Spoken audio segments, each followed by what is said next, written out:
Hi, I'm Danielle Bassan, and welcome back to another episode of Tiny Tots Defying the Odds.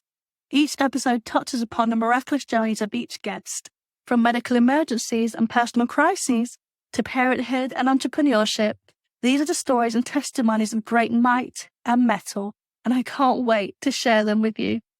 Christina Gagnon is a former preemie survivor, weighing only 1 pound 8 ounces at birth, and was given 40% chance of survival, born in 1986.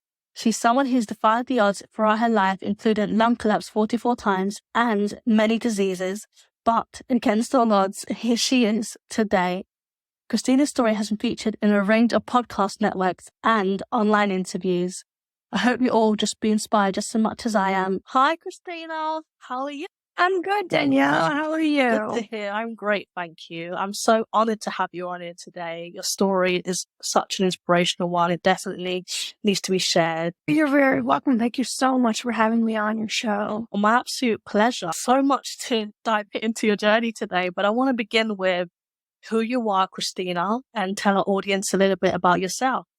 I am a former preemie survivor, and I was born on October 1986, 1 pound, 8 ounces, 25 weeks from placenta abruptio.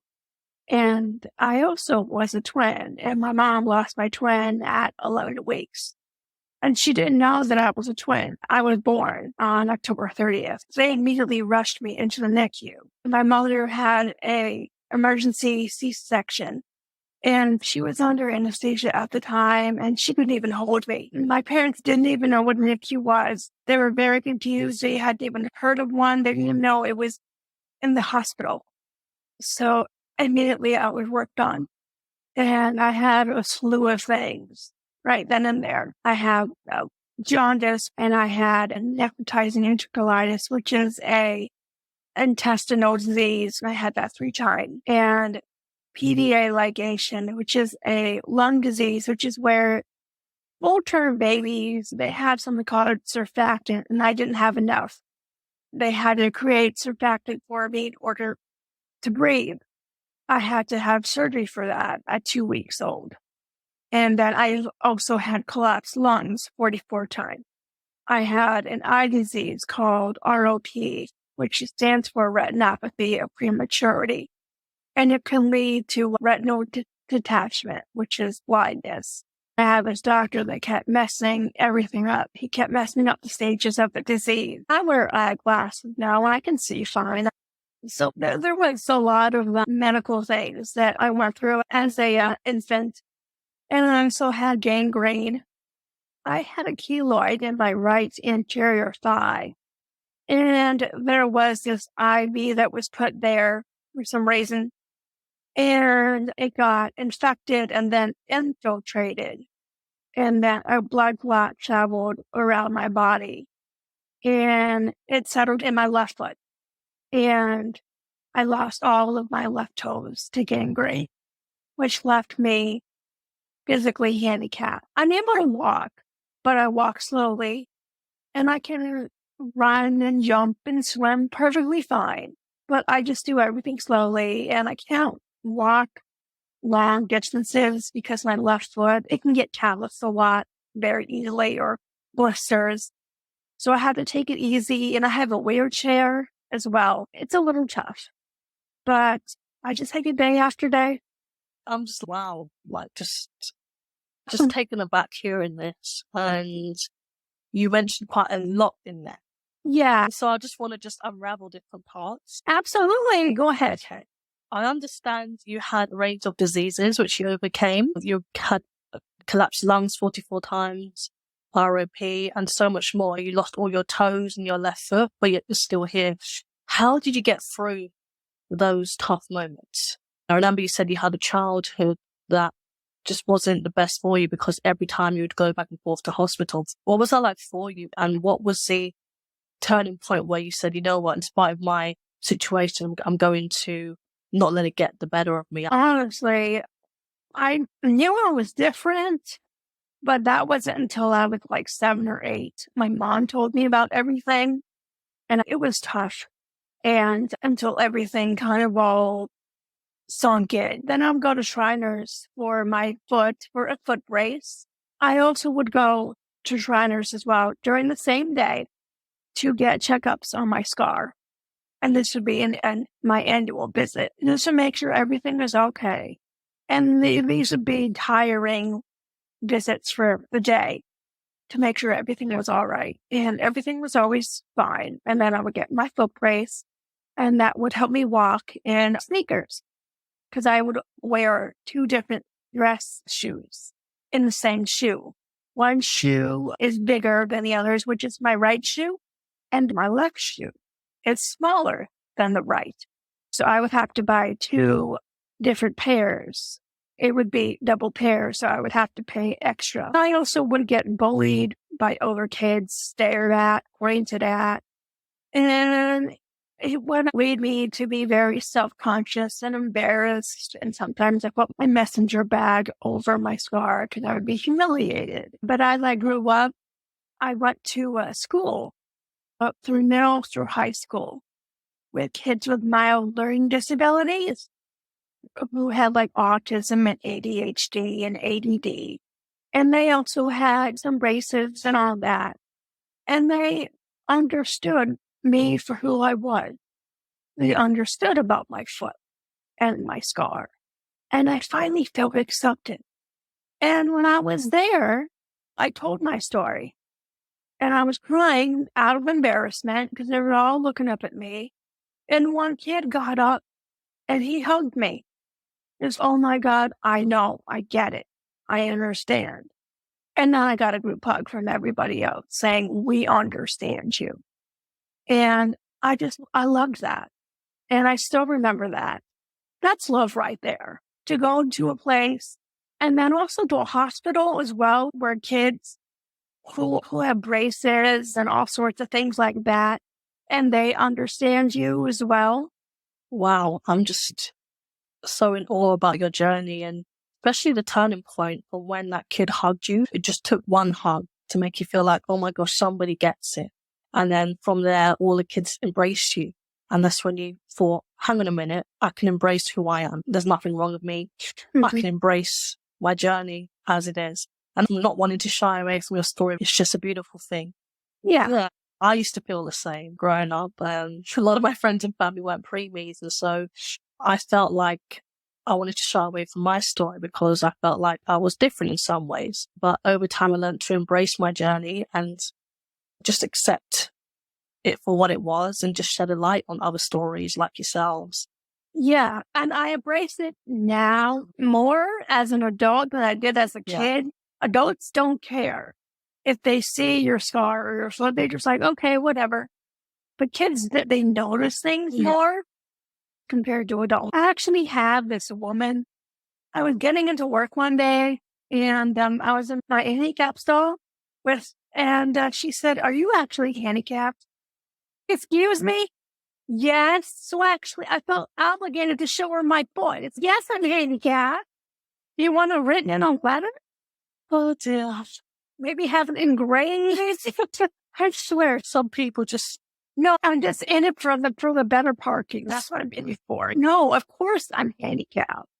And that's the beauty of finding the joy in the story, isn't it? Looking back and just finding a joy in it and having a laugh when we need to. Oh, I know. Oh, goodness me. I want to know what support you had in place because 44 collapsed lungs, you lost all your toes. And if it wasn't this, it was that. So what support did you have in place to get you back on track? Okay, I had support from my family, but sometimes there were some family members that just couldn't take it. Some did visit me, but sometimes they just didn't come and see me. My mom didn't even have a baby shower for me. Or my sister. It was terrible. Very. Not even balloons in her room because she was in a room with, I want to say, 4 other expectant mothers and they all had their babies. And I was in the NICU.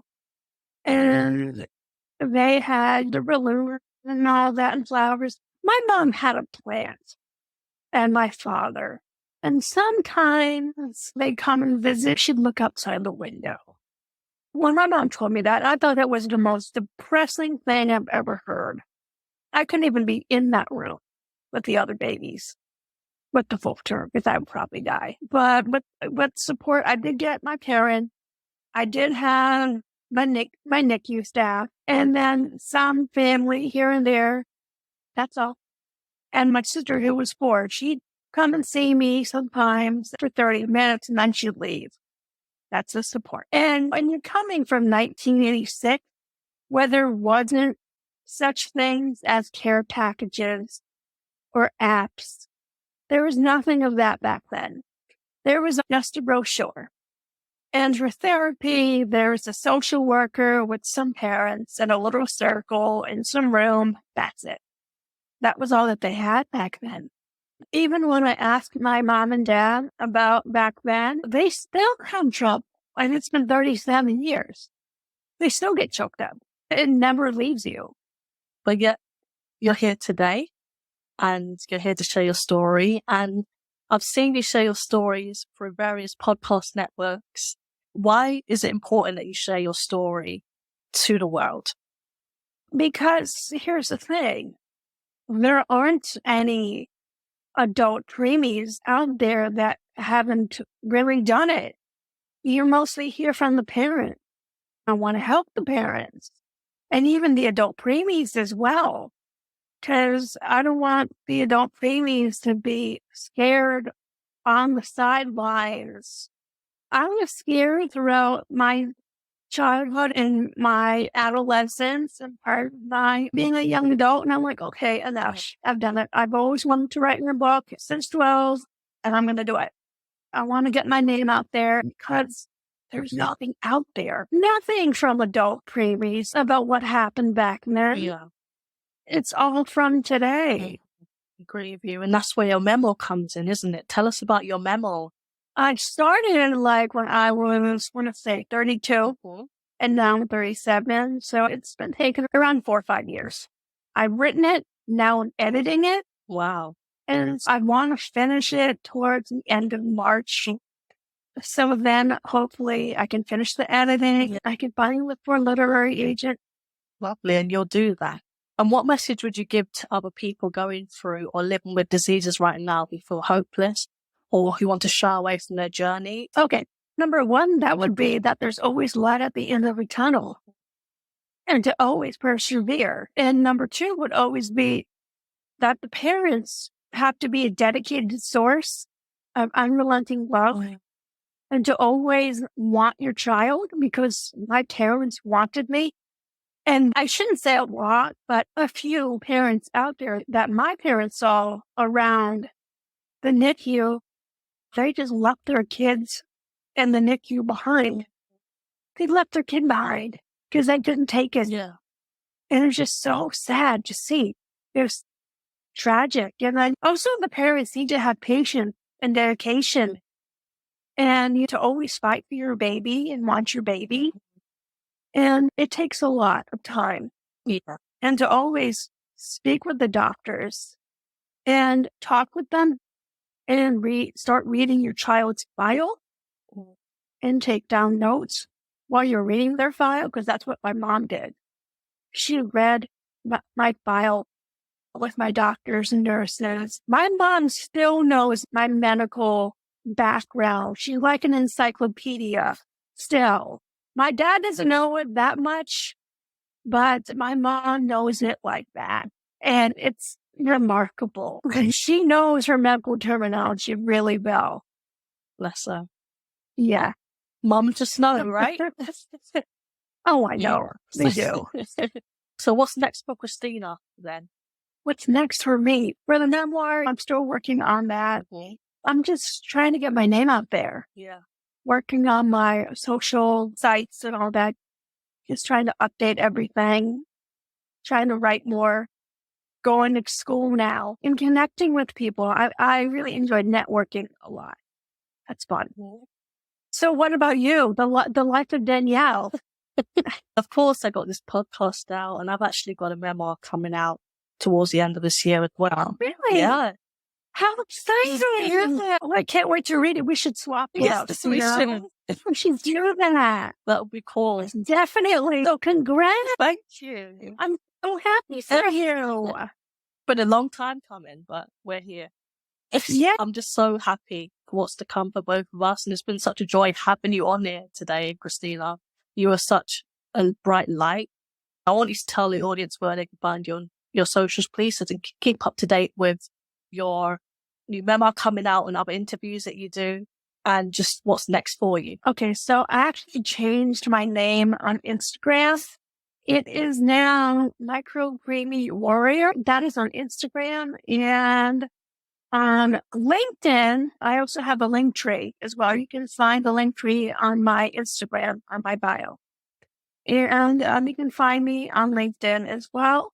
And on Threads, I am also Preemie Warrior. That's where you'll find a lot of my activity and where I do my podcast stuff too. I have articles on my link tree and other podcasts and interviews. So that's where you'll find me. Awesome. Thank you so much for joining me today, Christina. You are such a lovely person. You're very welcome, and you are too, Danielle. I've really enjoyed our chat. Likewise. Thanks again. You're very welcome. I hope you were inspired by today's podcast. Stay tuned for next week's episode. And it was a pleasure to have you listening in and tuning in. So I appreciate it and love you guys.